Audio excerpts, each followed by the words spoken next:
नमस्कार, स्वागत है आपका ईटी नाउ स्वदेश पर। मैं हूं आपके साथ पूजा त्रिपाठी और आप देख रहे हैं हमारी खास पेशकश टैक्स मंत्रा। और इस शो में हम आपके सवालों को शामिल करेंगे और टैक्स से जुड़ी जो आपकी छोटी छोटी उलझनें हैं वो भी हम इस शो के जरिए सुलझाने की कोशिश करेंगे। अगर आपके कुछ सवाल हैं तो सबसे पहले तरीका आपको बता देते हैं। आप हमें संपर्क कर सकते हैं। हमारी मेल आईडी लगातार आपकी स्क्रीन पर फ्लैश होती रहेगी। आप अपने सवाल हमें वहाँ भेज सकते हैं। साथ ही हमारे व्हाट्सएप नंबर पर भी आप अपने सवाल हमें मैसेज कर सकते हैं। चलिए शो की शुरुआत करते हैं और आज हम बात करेंगे कुछ ऐसे डिडक्शंस की जिनका कि आपको अभी भी इस्तेमाल करना बेहद ज़रूरी है। अब हम बात कर रहे हैं, पहले हम आपको कॉन्टेक्स्ट पूरा समझा देते हैं। यहाँ पर पिछले महीने कई सैलरीड टैक्स पेयर्स ने उनको ओल्ड टैक्स रेजीम और न्यू टैक्स रेजीम में चुनाव करना पड़ा होगा। और काफ़ी सारे हमारे जो व्यूअर्स हैं, टैक्स पेयर्स हैं, उन्होंने न्यू टैक्स रेजीम का चुनाव भी किया होगा और काफ़ी सारे डिडक्शन अब उनको यहाँ से नहीं मिल पाएंगे। लेकिन वो सभी जो डिडक्शन थे एक पॉपुलर टैक्स मेजर के तौर पर जाने जाते थे, काफ़ी पॉपुलर टैक्स इंस्ट्रूमेंट थे। लेकिन क्या आपने कभी सोचा है कि वो इंस्ट्रूमेंट, उनका एक मात्र पर्पस सिर्फ टैक्स बचाना नहीं था, बल्कि उनकी और भी काफ़ी सारी विशेषताएं हैं जिन्हें कि आपको रखना ज़रूरी है, उनमें निवेश बनाए रखना ज़रूरी है, जिससे कि आपके टैक्स की प्लानिंग तो एक तरफ हो ही रही है, आपके फाइनेंशियल प्लानिंग के लिए भी वो सारे इंस्ट्रूमेंट ज़रूरी हैं।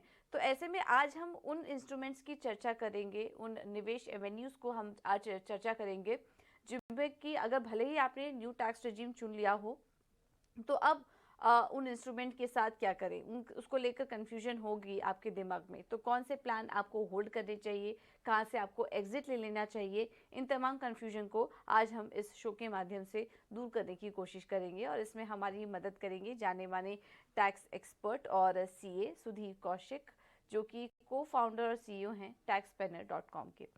Sudhir ji, thank you so much ET now Swadesh को समय देने के लिए। तो आज का जो टॉपिक है ये खास करके उन व्यूअर्स के लिए बहुत उपयोगी होगा जो कि अब न्यू टैक्स रेजिम में आ चुके हैं और वो उन्हें समझ में नहीं आ रहा है कि जिन इंस्ट्रूमेंट्स में पहले से उनका निवेश चल रहा था उसके साथ वो क्या करे, बंद कर देना चाहिए या फिर कंटिन्यू करना चाहिए। इस तरह की कन्फ्यूजन हमें हमारे व्यूअर्स की तरफ से भी मिल रही है, तो उसमें थोड़ी मदद करने की कोशिश करिए। और शुरुआत सबसे पहले यहाँ पर टर्म इंश्योरेंस से करेंगे।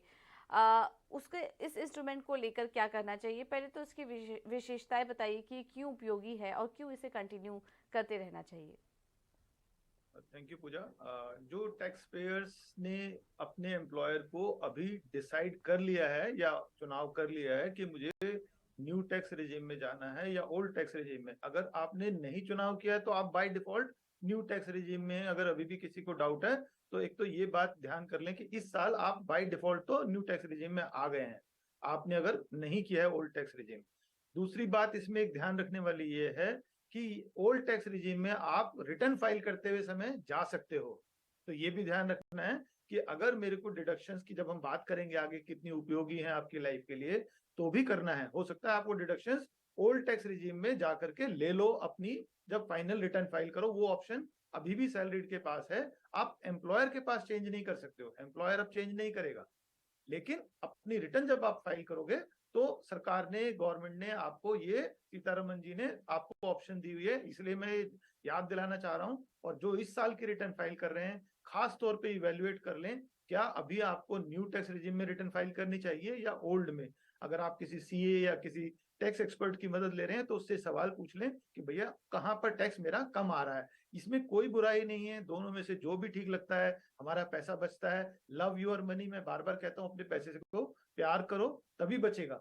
और वो बचाना के लिए सरकार ने ऑप्शन दिया, हमारी कोई गलती या हमारी कोई चालाकी नहीं है। हाँ, लेकिन हमें इवेल्युएट करना है कि मेरी कौन सी डिडक्शंस हैं और मुझे कौन सी लेनी चाहिए। तो न्यू टैक्स रिजीम अभी एक नई और पॉपुलर स्कीम है, खास तौर पे जिनकी इनकम 7 लाख 8 लाख से कम है। और इसके ऊपर भी कुछ लोग जो है फिर भी इसका चुनाव करके, थोड़ा टैक्स रेट्स क्योंकि 15 लाख तक कम है, तो वो फिर भी इसमें जाने के लिए आतुर हैं। मैं कहूंगा कि व्याकुल है कि यार इसी में जाना है, थोड़ा सा टैक्स दे देते हैं। अब रही बात कि अगर हम टैक्स दे रहे हैं तो हमें, क्योंकि डायरेक्ट बेनिफिट कुछ नहीं है, सरकार आपका कोई भला नहीं करेगी, कोई भी भला नहीं करेगी, मैं सच बोल रहा हूं। आप बता दो कि आपने अगर सरकार को ज्यादा टैक्स दिया है तो क्या आपका बीमारी का इलाज सरकार करा सकती है जिस हॉस्पिटल में आप कराना चाहते हो, जिस हॉस्पिटल में आप कराना चाहते हो। तो इसके लिए इंश्योरेंस चाहिए। अगर आपको कुछ हो जाए, आपके घर वालों को सरकार पैसा देगी? नहीं देगी। तो आपको टर्म इंश्योरेंस इसलिए बहुत जरूरी है कि अगर आपको कुछ हो जाए, हमने कोई अमृत नहीं चखा हुआ है कि हमें कुछ नहीं होगा। कल एक्सीडेंट हो सकता है, कोई और बीमारी निकल सकती है, हार्ट अटैक हो सकता है, किसी को कुछ हो सकता है। टर्म इंश्योरेंस, जैसा कि पूजा ने कहा, ये आपकी बेसिक नीड है जो कि एटीसी में आता है। अब एटीसी की डिडक्शन न्यू टैक्स रिजिम में नहीं है, लेकिन सिर्फ इसलिए कि वो टैक्स रिजिम में नहीं है, न्यू टैक्स रिजिम में है, तो मैं ये टर्म इंश्योरेंस छोड़ दूं? शायद बहुत बड़ी गलती है, बेवकूफी है। ऐसा ना करें। अगर जरूरी है तो आप ओल्ड टैक्स रिजिम में इसका बेनिफिट ले लें, लेकिन अपनी लाइफ की, अपनी जो इनकम की सिक्योरिटी है अपने घर वालों के लिए अवश्य करें। और एटलीस्ट 10 टाइम्स हम बोलते हैं, एक थंब रूल है, और ज्यादा अच्छा होता है कि 15-20 गुना कर दो, ताकि घर वालों को कोई हमारे बाद भी किसी तरह की लायबिलिटी, अगर आप मकान में रहते हैं उसका लोन है, वो पे करने की बजाय बैंक मकान ही ना ले ले, या कोई उनके पास और कोई लोन है जिसको चुकाने के लिए बच्चों के लिए या वाइफ के लिए या जो भी फैमिली डिपेंडेंट्स हैं उनके लिए परेशानी खड़ी हो जाए, या बच्चों की एजुकेशन बीच में रुक जाए। टर्म इंश्योरेंस इन सब चीजों को आपको कहीं ना कहीं सिक्योर कर देता है आपकी लाइफ से लिए। और हो सकता है कई बार हमारी हेल्थ ही नहीं रहती है उतनी, जो आज हम इनकम कर रहे हैं, कल मुझे अगर कुछ हो जाए तो मैं वो काम जो आज मैं करता हूँ, सपोज मैं गाना गाता हूँ और मेरी आवाज ही खराब हो गई, तो मैं वो नहीं कर सकता। अगर मैं कोई कंप्यूटर पे काम करता हूँ, मेरी आंखों में दिक्कत आ गई, या मेरा कोई और कलाकारी का काम है या पढ़ाई का काम है, ऐसी चीजों में लोगों की लाइफ में होता है। तो ये जो इंश्योरेंस है ये प्रोटेक्ट करता है। टैक्स सेविंग तो इसके ऊपर चेरी ऑन द केक है, वो आपको एक समझदारी का, तो कहते हैं ना, पुरस्कार मिलता है कि चलो टैक्स भी बच गया। लेकिन अगर नहीं भी मिल रहा है टैक्स सेविंग का बेनिफिट, तब भी term insurance and similarly medical insurance, दोनों ही इंश्योरेंस उतने ही इंपॉर्टेंट है। न्यू टैक्स रिजिम में दोनों की छूट नहीं मिलेगी, डिडक्शंस नहीं मिलेगी। तो इसके लिए ओल्ड टैक्स रिजिम हम पहले से रिकमेंड करते हैं, क्योंकि उसमें ज्यादा अच्छा है, आपकी फाइनेंशियल वेलनेस बनती है। लेकिन फिर भी लोगों को, क्योंकि एक कैश इन हैंड की जिसे कहते हैं कि आदत है, और कमजोरी, में तो उसको कमजोरी कहता हूँ, क्योंकि सारा पैसा आप आज खर्च कर दोगे तो कैसे करोगे कल का फ्यूचर का काम, तो ये भी सोचना चाहिए। पर अगर किसी ने चुन लिया है तो उसको भी सलाम, क्योंकि सरकार ने ऐसी योजना दी है जिसमें लोगों को ऐसा पैसा कैश इन हैंड चाहिए। अब टर्म इंश्योरेंस और मेडिकल इंश्योरेंस जितने इंपॉर्टेंट है, उसी तरह से पीपीएफ को भी मैं रिकमेंड करता हूं अगर आपका चल रहा है कोई, क्योंकि ये एक फिक्स्ड गारंटीड रिटर्न देता है और टैक्स फ्री है। तो जिसको रिस्क नहीं लेना है वो भी इसको कंटिन्यू करे। पीपीएफ में पैसा आपको कोई, अगर आपका एम्प्लॉयर भी डिडक्ट कर रहा है, नहीं मिल रही डिडक्शन, कोई बात नहीं, एटीसी की डिडक्शन नहीं है तो, लेकिन इतनी अच्छी रिटर्न जिसपे टैक्स ही नहीं है। हाँ, 2.5 लाख से ज्यादा वालों के लिए ज्यादा रिकमेंडेड नहीं है, क्योंकि वो इंटरेस्ट अब टैक्सेबल है। तो पीपीएफ को भी आप कंटिन्यू करेंगे, इसको भी आपको डिसकंटिन्यू नहीं करना है, चाहे आप न्यू टैक्स रिजिम में चले जाएं। एक और चीज है 80CCD2 की, जिसे हम कहते हैं एनपीएस, नेशनल पेंशन स्कीम, इसको भी कंटिन्यू करना है, क्योंकि ये आपकी रिटायरमेंट के लिए एक जबरदस्त कॉर्पस बनाने के लिए सरकार ने की है। और खास बात यह है कि ये न्यू टैक्स रिजीम में भी अलाउड है।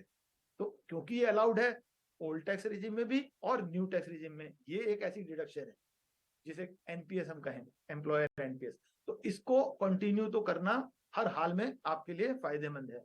और जो लोग अभी भी नहीं कर रहे हैं, अगर आपका एम्प्लॉयर आपको एनपीएस दे रहा है तो शायद वो कल पछताएंगे, क्योंकि पैसा तो आपके हाथ से जा रहा है टैक्स के रूप में अगर आप नहीं सेव कर रहे। प्लस इसकी रिटर्न पीएफ से भी ज्यादा है, 11-12% की रिटर्न बहुत होती है। और इसमें एनपीएस में इतनी रिटर्न आ रही है, आपने अपना पैसा जहां भी लगाया है चेक करो क्या वो 10%, 12% की रिटर्न दे रहा है, प्लस टैक्स सेविंग, क्या वो टैक्स सेविंग दे रहा है? दोनों ही चीजें तो यहां मिल रही हैं आपको। तो न्यू टैक्स रिजीम में एनपीएस को भी कंटिन्यू करना है। अगर कुछ चीजें पूजा मैं वो बताना चाहूंगा जो डिसकंटिन्यू करनी चाहिए, या जिनको थोड़ा सा मैं कहूंगा कि रोक के चलना चाहिए, सोच के चलना चाहिए। सुधीर जी, इस पर हम चर्चा करेंगे, लेकिन जो इंस्ट्रूमेंट के नाम अभी आपने बताए, जैसे कि अगर आप न्यू टैक्स रजीम में आ चुके हैं या अभी आपने सिलेक्शन नहीं किया, तो ये काफ़ी इंपॉर्टेंट इन्फॉर्मेशन थी कि अगर अभी तक आपने उसका चुनाव नहीं किया तो ध्यान रखिए कि फिर वो बाय डिफ़ॉल्ट आप नए टैक्स रजीम में जा चुके हैं। चाहे तो इसे इनकम टैक्स पोर्टल में जाकर आप चेक कर सकते हैं, और अगर अभी तक आपने चुनाव नहीं किया है तो ये भी एक इम्पॉर्टेंट इन्फॉर्मेशन आपको दी गई कि आईटीआर भरते समय भी आप इसका चुनाव कर सकते हैं कि दोनों में से आपके लिए बेहतर कौन सा है। और सब कुछ करते हुए भी अगर मान लीजिए अब न्यू टैक्स रिजीम में आप एंट्री कर ही चुके हैं, आपको उसी के ज़रिए टैक्स का अपना प्लानिंग समझ में आ रही है, तो उसे रखिए, कोई दिक्कत नहीं है। लेकिन बाकी सारे इंस्ट्रूमेंट्स जो अभी हमने चर्चा की, इसे डिसकंटिन्यू मत कीजिए, क्योंकि अक्सर हम यही सुनते हैं कि ये टैक्स सेविंग इंस्ट्रूमेंट हैं, टैक्स सेविंग इंस्ट्रूमेंट हैं। नहीं, ऐसा कुछ नहीं है। ये इसकी अपनी अलग विशेषताएं हैं, तो इनका भी ध्यान में रखिए। जैसे कि मेडिकल इंश्योरेंस हुआ, टर्म इंश्योरेंस हुआ, पीपीएफ हुआ, एनपीएस में तो सुधीर जी आपसे कई बार बात हो चुकी है इस पर, और आपका भी ये फेवरेट टॉपिक रहा है, और इसमें निवेश करने की सलाह दर्शकों को आप शुरू से ही देते हुए हैं, तो इसका ज़रूर ध्यान रखिए। एक और इंस्ट्रूमेंट पर मैं आपकी सलाह लेना चाहूँगी, सुकन्या समृद्धि योजना। इसको भी काफ़ी पॉपुलर टैक्स सेविंग इंस्ट्रूमेंट के तौर पर ही देखा जा रहा था जब से ये अनाउंसमेंट हुई थी। लेकिन इसकी भी कुछ विशेषताएं बताइए, और क्या इसे डिसकंटिन्यू करना सही होगा? स्पेशली सुकन्या तो उनके लिए काफ़ी फायदेमंद होता है जिनकी बेटियां होती हैं। तो सुकन्या समृद्धि को लेकर क्या सजेशन होगा आपका? देखो, डिसकंटिन्यू करने का रीजन उसमें भी इसलिए नहीं है क्योंकि आपका जो इंटरेस्ट रेट है, पहले तो आप कंपेयर करोगे कि आपके पास ऑप्शन क्या है। अगर आपने पीएफ में पैसा रख रहे हो तो वहां पर भी आपके पास इंटरेस्ट फ्री है, और रेट ऑफ इंटरेस्ट दोनों का बराबर ही होता है, लगभग बहुत मार्जिनल सा फर्क है। अगर हम ये देखें कि पर्पस, जो मेरा गोल है वो बच्चे की, जो लड़की है खासतौर पे जो बेबी गर्ल होती है, उसके लिए इसका ऑब्जेक्टिव है। अब इसके लिए हमारे पास अगर पैसा रखना है तो मैं कई बार इसमें गोल्ड बॉन्ड को भी वो रखता हूँ ऑप्शन, क्योंकि अगर मुझे एटीसी की डिडक्शन नहीं लेनी है और मेरा गोल 8 साल से ज्यादा का है, तो गोल्ड बॉन्ड में गोल्ड की रिटर्न अक्सर एफडी से ज्यादा होती है, ऐसा ऑन एन एवरेज देखा गया है।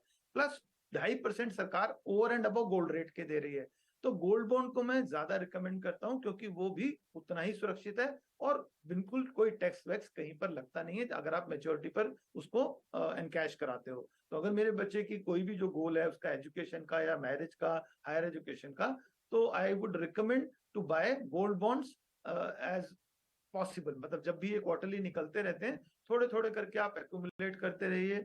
अगर एक साथ पैसा है तो एक साथ भी ले लीजिए। हाँ, ये जो एटीसी में बेनिफिट में था, वो जीवन सुकन्या में था। अगर आप ओल्ड टैक्स रिजिम में है, आपके बाकी चीजें नहीं है, क्योंकि जनरली मैं रिकमेंड करता हूँ होम लोन के लिए, और होम लोन का जो प्रिंसिपल है वो आपका एटीसी में आता है। इसलिए जीवन सुकन्या बहुत ज्यादा वो जिनको पॉपुलर है, क्योंकि लोगों को घर नहीं खरीदना है या लोन नहीं लेना है, ऐसे लोगों का विचार है। जबकि मेरी तो राय ये होती है कि आपको 5% पे पैसा मिल रहा है और आपका घर 10% पे बढ़ रहा है, लगभग लगभग ये एवरेज है, तो फिर आपको सीधा सीधा फायदा दिखता है। फिर भी आप उसको डेफर करते हो या टैक्स देने में खुश रहते हो, तो वो उनकी समझ है। तो मैं एटीसी को पहले टर्म इंश्योरेंस से हम कवर करते हैं, फिर उसके बाद हम उसको होम लोन या बच्चों की ट्यूशन फीस है। अगर पैसा फिर भी इनमें नहीं है तो हम जीवन सुकन्या या किसी और का सुझाव देते हैं, या ईएलएसएस का खासतौर पे, क्योंकि जिन लोगों ने इक्विटी में नहीं किया हुआ है। लेकिन सीधा सीधा जीवन सुकन्या वो शायद बिल्कुल जिनके पास कम पैसे हैं या जिनके पास रिस्क लेने की एपिटाइट नहीं है और जिनको बहुत सारा गोल्ड बॉन्ड या इस तरह की चीजें नहीं समझ आती हैं, वो एक सिंपल स्कीम की तरह से। पर हाँ, डिसकंटिन्यू करने का कोई ऑब्जेक्टिव नहीं है, लेकिन अब आप हर साल उसमें और कंट्रीब्यूट क्यों करेंगे? टैक्स बेनिफिट तो इसीलिए है ना कि आप उसमें अब कंट्रीब्यूट करें। तो अगर आपने 80 जो न्यू टैक्स रिजिम में आ ही गए हो, तो फिर आपके पास और ऑप्शन भी हैं। ठीक है। तो ये है राय। सुकन्या समृद्धि को लेकर भी काफ़ी सारी क्वेरीज आई थी, लेकिन अगर आपके पास उतने पैसे नहीं और न्यू टैक्स रेजिम में आप आ चुके हैं, तो और भी काफ़ी सारे तरीके हैं जिससे कि आप सेविंग कर सकते हैं। सुकन्या समृद्धि योजना को आप चाहें तो उसको होल्ड कर सकते हैं।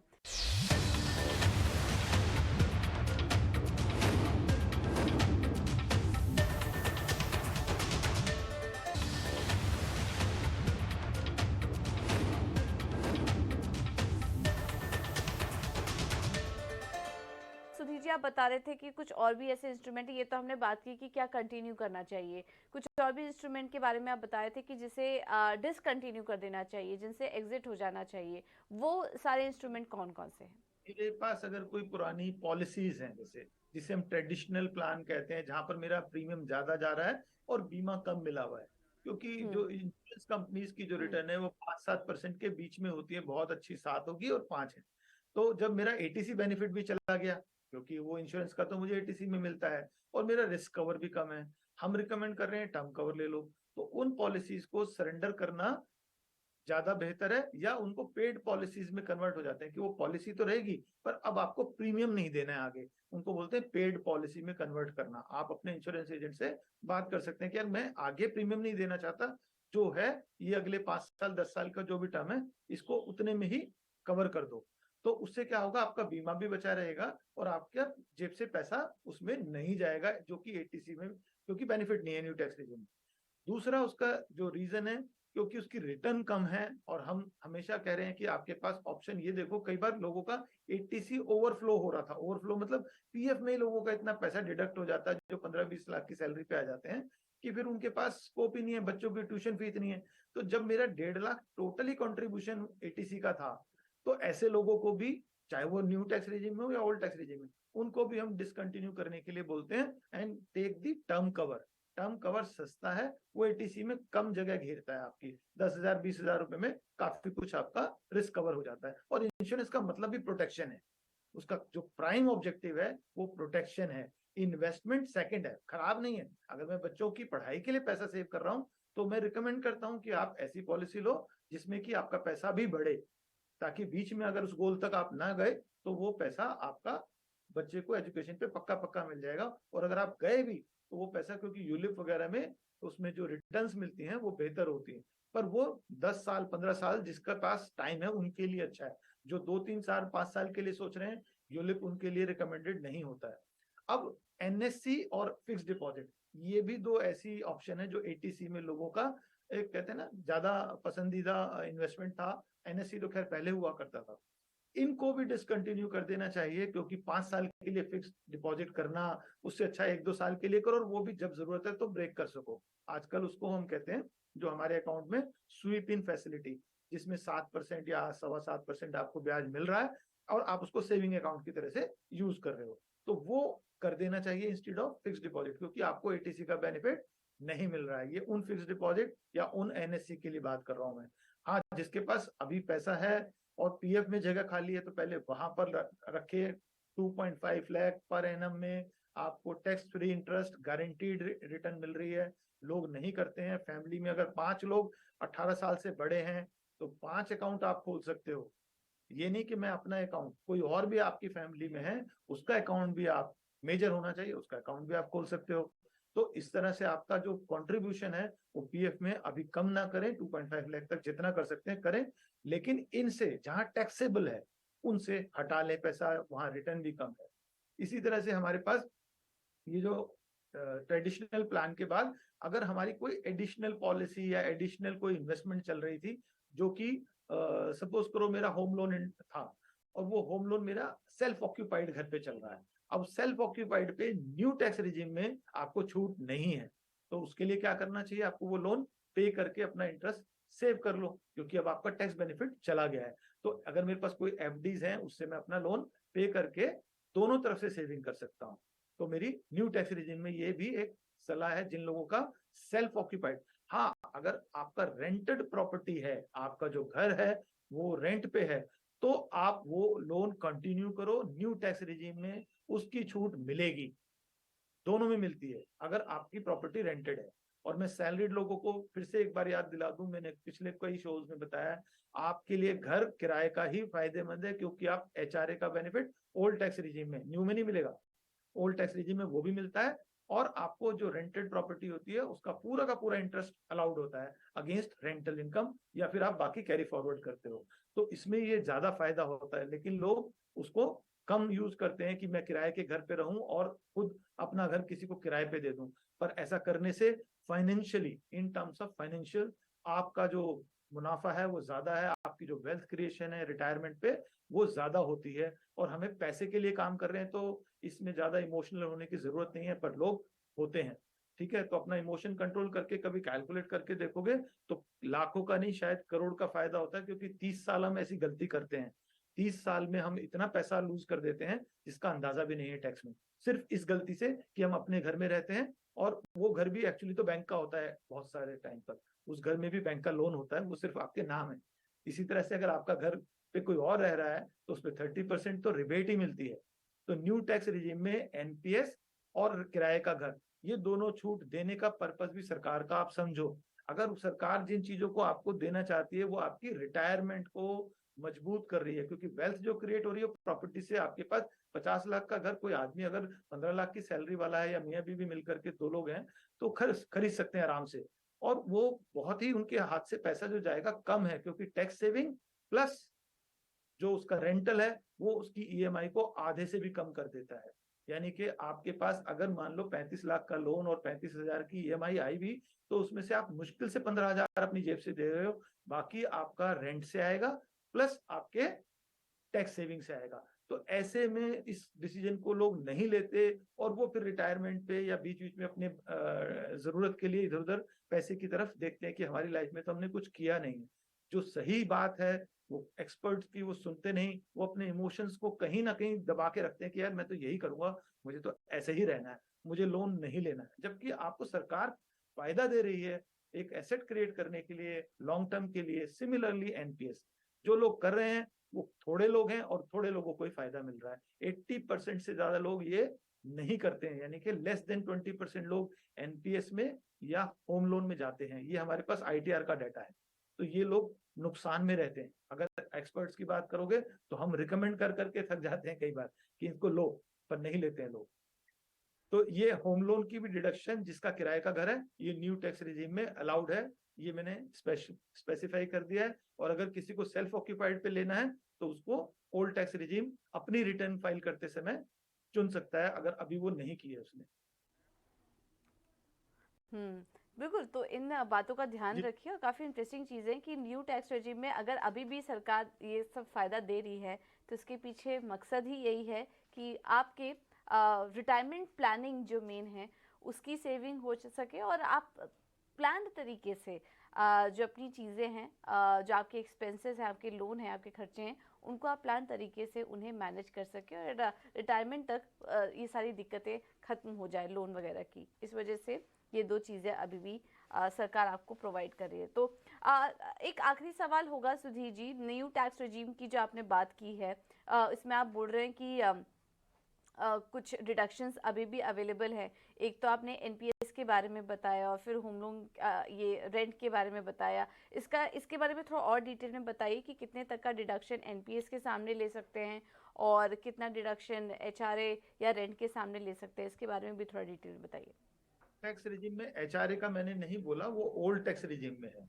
सेल्फ ऑक्यूपाइड घर और ओके। एचआरए ही आपको ओल्ड टैक्स रिजीम में। न्यू टैक्स रिजीम में किराए का घर है और उसका होम लोन इंटरेस्ट आप क्लेम करना चाहते हो, वो मैंने बोला वो न्यू टैक्स रिजीम में है। ओल्ड में तो है ही है, न्यू में भी है। इसी तरह एनपीएस में जो एम्प्लॉयर एनपीएस होता है वो limited is 10% of basic salary. अगर मेरी बेसिक सैलरी 7 लाख है तो मैं 70,000 रुपए तक उसमें छूट ले सकता हूं। और 80CCD2 बोलते हैं उसको, एनपीएस की डिडक्शन है। तो वो डिडक्शन आपके एम्प्लॉयर के ऊपर डिपेंडेंट है। अगर आपकी कंपनी में एनपीएस नहीं है तो आपको वो डिडक्शन नहीं मिल रही है, ये ध्यान रखना है। दूसरा जो आपको इसमें एनपीएस में है, अगर आपकी कोई फैमिली पेंशन है, वो डिडक्शन पहले नहीं थी, वो अब सरकार ने इस साल जो फाइनेंशियल ईयर करंट चल रहा है इसमें वो भी अलाउड कर दी है। तीसरी इसमें जो बेसिक एग्जम्पशन मिल रही है हमें, बेसिक एग्जम्पशन 3 लाख तक की न्यू टैक्स रिजिम में। तो ये भी एक फायदा है। जिनकी इनकम अगर हम कहें कि भाई कम है, उनको बेसिक एग्जम्पशन की भी 50,000 की जो डिडक्शन है वो एडिशनल मिल रही है। और स्टैंडर्ड डिडक्शन जो पहले नहीं थी वो भी आपको यहाँ पर मिल रही है। तो न्यू टैक्स रिजिम को ओवरऑल बनाया तो ल्यूक्रेटिव ही गया है, और लोगों को ये कहा गया है कि कंप्लायंस में ज्यादा ना उलझें। इन्वेस्टमेंट की तरफ कौन उनको समझाएगा या कैसे उनकी लाइफ को सिक्योर होगा, ये अभी एक सवाल बचा हुआ है। क्योंकि लोगों को आदत नहीं है वो फाइनेंशियल एडवाइजर्स के पास जाएं, या टैक्स एक्सपर्ट्स के पास, या चार्टर्ड अकाउंटेंट्स के पास। बिजनेसमैन फिर चला जाता है अपनी टैक्स की समस्या लेकर के एक सीए के पास। लेकिन सैलरी वाला अगर 10 लाख, 20 लाख, 40 लाख, 50 लाख भी कमा रहा है, तब भी वो सीए से, कंसल्टेंट से अपने फाइनेंशियल्स को डिस्कस नहीं करता। ये एक बड़ी ही विरोधाभास है। जबकि बिजनेसमैन शायद वो कम कमा रहा है, पर वो फिर भी जाता है एक कंसल्टेंट के पास, भैया टैक्स का क्या करना है। तो वो अपने आप को सरेंडर या उसके ऊपर डिपेंडेंट या ट्रस्ट करता है कि आप मुझे बताओ क्या करना है। लेकिन सैलरीड एम्प्लॉय समझते हैं कि कुछ हो ही नहीं सकता है, इसलिए किसी के पास जाते नहीं। वो 1000, 2000, 5000 जो भी फीस है उसको देने से कतराते हैं और अपनी फाइनेंशियल जो इसको फाइनेंशियल प्रॉब्लम भी होती है, क्योंकि आपको सब कुछ समझ आ ही नहीं सकता। मुझे आज डॉक्टर्स की बात नहीं समझ आएगी, इंजीनियर की नहीं आएगी, क्योंकि मैंने वो पढ़ा नहीं है। तो अगर आपको फाइनेंशियल आपने पूरा पढ़ा ही नहीं है, आप कैसे समझ सकते हो कि आपके लिए क्या अच्छा है? सिर्फ अंदाजे से इग्नोरेंस में जीना, वो तो आप अपने पैसे पे कुल्हाड़ी खुद ही मार रहे हो। फिर थोड़ी सी सलाह लो, अगर आपको जरूरत है। एक कंसल्टेंट पसंद नहीं है, दूसरे से लो, लेकिन पैसे को बचाने के लिए आपको मदद चाहिए। ये आप मानोगे या नहीं, ये तो कितने समय लग जाएगा, पर आपका लॉस हर महीने आपकी पे स्लिप में नजर आएगा। आप देखो टैक्स जा रहा है, इसका मतलब आपको सिंपल है that you are losing money. बिल्कुल। तो जी पूजा। पैसा बचाएं और प्रॉपर तरीके से टैक्स प्लानिंग करें, ये काफ़ी ज़रूरी है इस समय। और इसी चर्चा के ज़रिए हमने ये बताने की भी कोशिश की कि टैक्स बचाना तो एक तरफ है, लेकिन उसके अलावा भी आप अपनी चीज़ें किस तरीके से प्लान कर सकते हैं जिससे आपके जो पैसे, आपके पास जो पैसा पड़ा है वो काम पे लगे आपके लिए, और आने वाले समय में वो आपके लिए उपयोगी भी बने। चलिए, इसी नोट के साथ सुधीर जी, बहुत बहुत धन्यवाद आपका इस खास चर्चा में हमारे साथ जुड़ने के लिए और हमारे दर्शकों को आसान भाषा में सलाह देने के लिए। फिलहाल टैक्स मंत्रा में इतना ही। एक छोटे से ब्रेक के लिए रुकेंगे हम यहाँ पर, लेकिन आप बने रहिए टीना स्वदेश के साथ। नमस्कार।